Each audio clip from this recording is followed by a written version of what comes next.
Hi everyone, my name is Rich Riley, and today my goal in this video is to teach you guys a very important life skill, which is performing CPR.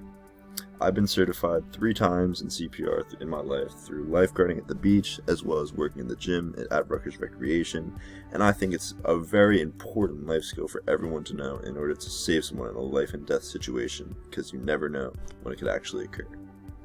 So the first step in CPR before you actually make contact with the victim is scanning the scene. It's really important to scan the scene, although you're probably not going to be having binoculars like this kid right here, but it's really important to scan the scene to make sure that there's nothing obstructing you or nothing that will actually damage you, because that's your #1 priorities, taking care of yourself before you actually go to help the victim. You have to make sure you can be safe in that situation, so that's why you have to scan the scene, make sure that you'll be safe. After you make sure that the scene is safe and you can approach the victim, you try to speak to them verbally, saying something like, "Are you okay? Hey, are you good?" Speak loud, clear, and precise so that they can hear you. If they don't respond, you immediately call 911 and call for an AED and go into checking their pulse. To check their pulse, you take 2 fingers, go to the side of an Adam's apple, and press firmly. If you feel it pulsating, they're breathing. While you're doing this woman's not doing it, but you put your head to the side while you're checking for their pulse and look at their chest. If their chest is moving even gradually up and down with each breath, that means that they're breathing. Make sure to do this for no more than 10 seconds so you can immediately go into CPR and have the highest chance of bringing them back. So the first part of giving CPR, if you find the person is not breathing, is chest compressions. To do chest compressions, you put your hand flat over the sternum and another one in between your fingers, grasping them. You put your elbows straight and go down 2 inches per compression. You do 30 compressions to 2 breaths. So every time you do 30 compressions, whether you have a device or just your mouth, you breathe in the victim's mouth twice.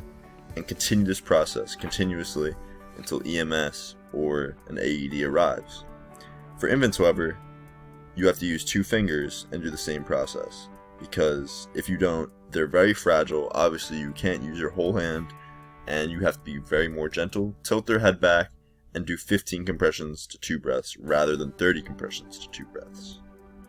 Make sure when giving these compressions you're at a steady rate of 100 compressions per minute. If everything goes right up to this point, an AED and EMS will arrive very shortly, and at this point you'll be a bystander and you've done everything that you know you could have done in order to give this person a chance at more life. So that was my shortened version of how to do CPR and administer it as quick as possible.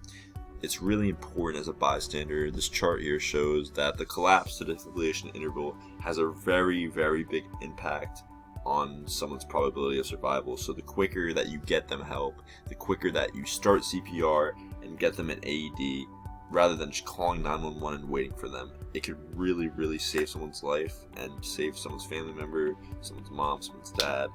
And I think it's very important to at least know the basics, at least know how you can save someone's life in a situation that's very dire. Thank you so much.